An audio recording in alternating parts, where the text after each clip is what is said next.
I was king for the day, right now, I would erase, wait for it, the last 7 years of Will Smith and Jada Pinkett Smith's marriage. Whoa, yeah, I would. Wow. Like a puff of smoke, Wow. I would make it all disappear so that no one would have to put up with the shenanigans of this period where are they married? Are they not? Do they love each other? Do they not? You know, like he loves me not.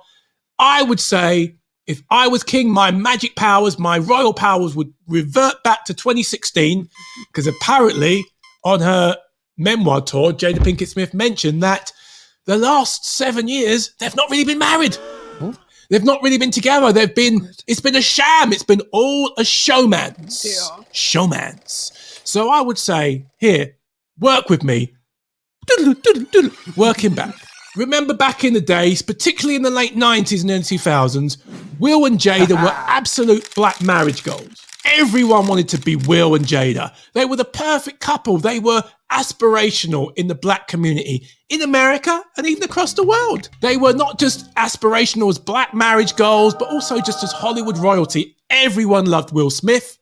And everyone got to love Jada off the back of loving Will, because though she was in Set It Off and certain movies and shows, she was known in the hood and she was known in the black community in terms of entertainment.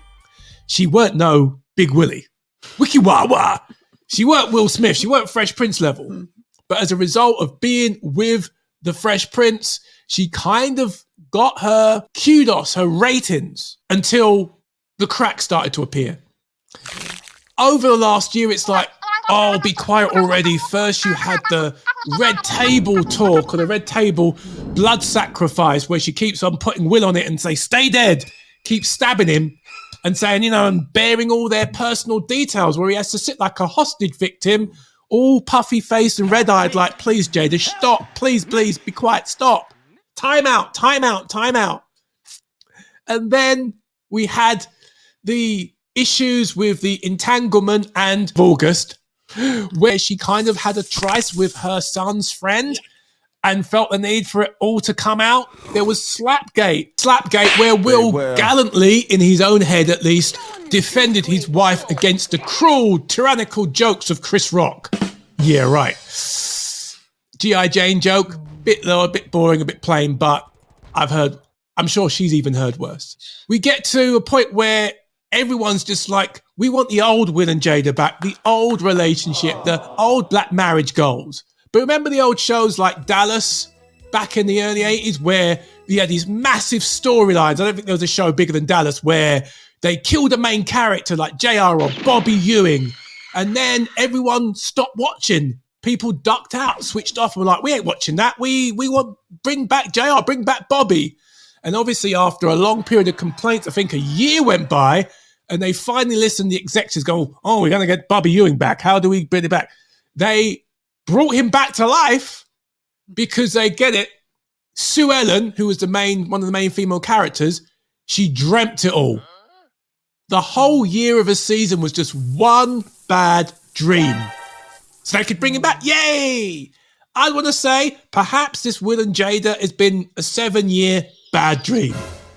No tryst in August. No Slapgate. No Red Table sacrifice. Talk. Just the Will and Jada we all know and love. So I'm decreeing it.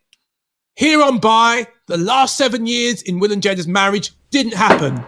It was a dream, a bad dream, someone's nightmare somewhere, and we've all woken up and they are the Will and Jada of old that we all know and love. And if only that was the case, eh? Well, there's going to be more revelations, I'm sure, come out as Jada is on her book tour.